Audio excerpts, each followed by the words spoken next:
அனைவருக்கும் ஆனந்தமான இறைவணக்கம். ஆன்மீக சிவசொந்தங்களே, மகாவிஷ்ணுவின் பரிபூர்ணமான அருளை பெற்றுத்தரும் பாஞ்சராத்திர தீபம் உங்கள் வீட்டில் எப்பொழுது ஏற்ற வேண்டும், எந்த நேரத்தில் ஏற்ற வேண்டும், இந்த தீபம் ஏற்றுவதால் என்ன நன்மை கிடைக்கும், இது அத்துணையும் இந்த ஆடியோவில் பதிவிட்டுள்ளேன். கேட்டு இந்த தீபம் ஏற்றி பெருமாளின் அருள் பெற அன்போடு அழைக்கின்றேன். ஆடியோக்கு பொறுத்தவரை ஒரு அன்பு அறிவிப்பு. நாம் தற்பொழுது 2 அற்புத மகா ரக்ஷைகளை தயார் பண்ணி கொடுத்துட்ருக்கோம். 1 வயது முதல் 26 வயது வரை இருக்கக்கூடிய குழந்தைகளுக்கு 6 வருடத்திற்கு எந்த விதமான ஆபத்துக்களும் கண்டங்களும் தோஷங்களும் வராமல் இருக்க ஸ்ரீ மகா கால பைரவர் பாலரக்ஷை தயார் பண்ணி கொடுத்துட்ருக்கோம். அதே மாதிரி 26 வயது முதல் 50 வயது வரை இருக்கக்கூடிய ஆண்கள், பெண்கள், திருநங்கைகள் என அனைவருக்கும் 3 வருடங்களுக்கு எந்த விதமான ஆபத்துக்களும் தோஷங்களும் தீய சக்தியினுடைய தாக்கங்களும் வராமல் இருக்க பகலாமுகி ரக்ஷை ஆகிய 2 ரக்ஷைகளை தயார் பண்ணி கொடுத்துட்ருக்கோம். இந்த ரக்ஷை பதிவு செய்ய டிஸ்பிளே இருக்கக்கூடிய என்னுடைய வாட்ஸ்அப் நம்பருக்கு எத்தனை வயதுள்ள நபருக்கு ரக்ஷை வேணும்னு தகவல் கொடுங்க. அதனுடைய பதிவு விவரங்கள் தருகின்றேன்.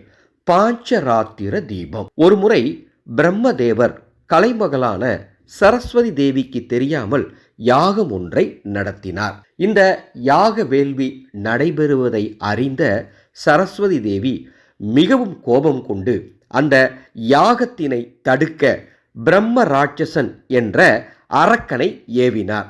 அந்த அரக்கனும் அந்த யாகம் நடைபெறக்கூடாது என்பதற்காக உலகம் முழுவதையும் இருளில் மூழ்கச் செய்தான். இதனால் மிகவும் மனமருந்திய பிரம்மதேவன் மகாவிஷ்ணுவிடம் சென்று சரணடைந்தார். ஐயனே, இந்த யாகம் நல்லபடியாக நடக்க வேண்டும். இந்த உலகம் இருளில் இருக்கின்றது. இந்த இருளை போக்கி அருள் புரிய வேண்டும் என்று மகாவிஷ்ணுவிடம் வேண்டி கேட்டுக்கொண்டதுக்கு இணங்க மகாவிஷ்ணு ஜோதி வடிவமாக தோன்றி இந்த உலகின் இருளை போக்கினார். அதனுடன் அந்த அரக்கனையும் வதம் செய்தார். இவ்வாறு மகாவிஷ்ணு ஜோதி வடிவாக தோன்றிய அந்த நாளே விஷ்ணு கார்த்திகை என்று கொண்டாடப்படுகின்றது. எவ்வாறு அண்ணாமலையார் ஜோதி ரூபமாக காட்சி தந்து அதை போற்றும் விதமாக கார்த்திகை தீபத்தை நாம் வீட்டில் ஏற்றுகின்றோமோ, அதை போல மகாவிஷ்ணு ஜோதி ரூபமாக காட்சி தந்த இந்த நாளில் பாஞ்சராத்திர தீபம் நமது வீட்டில் ஏற்ற வேண்டும். கார்த்திகை தீபத்துக்கு முந்தைய நாள் ஏற்ற வேண்டிய தீபம் பரணி தீபம், கார்த்திகை தீபம் என்று ஏற்ற வேண்டிய தீபம் மகா தீபம், கார்த்திகை தீபத்துக்கு அடுத்த நாள் ஏற்ற வேண்டிய தீபம் பாஞ்சராத்திர தீபம். இந்த தீபம் உங்கள் வீட்டில் ஏற்றுவதால் சகல செல்வங்களும் சகல ஐஸ்வர்யங்களும் உங்கள் இல்லம் தேடி வரும். உங்கள் குடும்பத்திற்கு இருக்கக்கூடிய அனைத்து கஷ்டங்களும் நீங்கும். அப்பேற்பட்ட இந்த பாஞ்சராத்திர தீபம் இந்த ஆண்டு உங்கள் வீட்டில் 4/12/2025 கார்த்திகை 18 வியாழக்கிழமை மாலை 6 மணிக்கு ஏற்ற வேண்டும். பொதுவாகவே நம்ம கார்த்திகை தீபம் 3 நாட்கள் தீபம் ஏற்றுவோம். அப்படி நீங்கள் கார்த்திகை தீபத்துக்கு ஏற்ற வேண்டிய அனைத்து விளக்குகளும் எல்லா இடங்களில் வீட்டுக்கு வெளியே வீட்டுக்கு உள்ள அனைத்து அறைகளிலும் வழக்கம் போல ஏற்றிக்கொண்டு இந்த பாஞ்சராத்திர தீபம் கூடுதலாக ஏற்றணும். எப்படின்னா, ஒரு சிறிய தட்டில் 7 தீபங்கள் வட்ட வடிவில் வச்சுக்கோங்க. தீபங்கள் அனைத்தும் வெளிமுகமாக பார்த்து எரியட்டும், உள்முகமாக பார்த்து எரிந்தாலும் தவறு கிடையாது. 7 தீபங்கள் ஒரு தட்டில் அல்லது வாழை இலையில் வைத்து பூஜை அறையில் ஏற்றுங்கள். பாஞ்சராத்திர தீபம் பூஜை அறையில் ஏற்ற வேண்டும். இது போக பூஜை அறையில் மற்ற தீபங்கள் வழக்கம் போல ஏற்றிக்கொள்ளுங்கள். வீட்டுக்கு வெளியே உள்ள வழக்கம் போல தீபம் ஏற்றிக்கொள்ளுங்கள். இவ்வாறு வீட்டிற்குள் ஒரு சிறிய தட்டில் 7 தீபங்கள் ஏற்றி பால் பாயாசம் சுவாமிக்கு நெய்வேத்தியமாக வைக்கணும், அல்லது காய்ச்சிய பால் இனிப்பு கலந்த பால் நெய்வேத்தியமாக வைக்கணும்.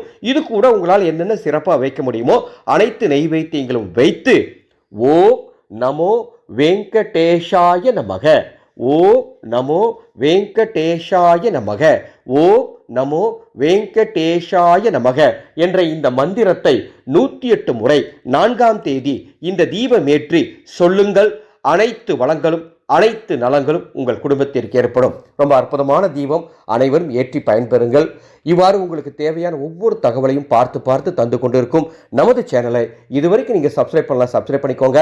பாஞ்சராத்திர தீபம் ஏற்றக்கூடிய நாளில் ஒரு 7 பேருக்கு உணவு தானம் செய்தால் கூடுதல் நன்மை ஏற்படும். ஒருவேளை உங்களால் இந்த தீபம் ஏற்ற முடியல, சூழ்நிலை அல்லது உடல்நிலை இந்த தீபம் ஏற்ற முடியலனா உணவு தானம், அதாவது அன்னதானம் மட்டுமாவது அன்னைக்கு பண்ணுங்க, நல்லதே நடக்கும். நமது ஆனந்தொலி அறக்கட்டளையின் அன்னசேவா குழு அன்று மிக சிறப்பாக உணவு தானங்கள் செய்ய போகின்றோம். அன்பு சொந்தங்களே, 2 அற்புதமான ஆன்மீக பொருள் பற்றிய அறிவிப்போட இந்த ஆடியோ நான் நிறைவு பண்ணிக்கிறேன். வராகி மூட்டை. நீங்கள் குடியிருக்கும் வீடு வாடகை வீடோ சொந்த வீடோ, அந்த வீட்டிற்கு எந்த விதமான பாதிப்புகளும் 3 வருஷத்துக்கு வராமல் இருக்கிறதுக்கு கந்திருஷ்டிகள், பாதிப்புகள், துஷ்ட சக்தியுடைய தாக்கங்கள், பொறாமைக்காரனுடைய கண் பார்வை, இது போன்று எதுவும் உங்கள் வீட்டை தாக்காமல் இருக்க வீட்டிற்கு வெளியே இதை கட்டி வைக்கணும். அதை தயார் பண்ணி கொடுத்துட்டு இருக்கேன். அதே மாதிரி வீட்டுக்குள்ள வைப்பதற்கு கர்மநசி ரத்தினக்கல் அப்படின்னு ஒரு அற்புதமான கல் கொடுத்துட்டு இருக்கோம். அந்த கல் கண்ணாடி டம்ளர்ல போட்டு வைக்கணும். இந்த கல் எப்படி வைக்கணும்னு ஏற்கனவே நம்ம சேனல்ல ஒரு ஆடியோ கொடுத்துருக்கேன். அந்த ஆடியோ லிங்க் இந்த வீடியோக்கு கீழே தர, கேட்டு பயன்பெறுங்கள். அந்த கல் உங்கள் குடும்பத்தின் ஒற்றுமை ஏற்படுத்தும். இந்த 2 ஆன்மீக பொருட்கள் உங்களுக்கு வேணும்னா டிஸ்பிளேல இருக்கக்கூடிய வாட்ஸ்அப் நம்பருக்கு தொடர்பு கொண்டு பதிவு செய்து பெற்றுக்கொள்ளுங்கள். ஆனந்த மலரட்டும், ஆனந்த ஒளி பரவட்டும்.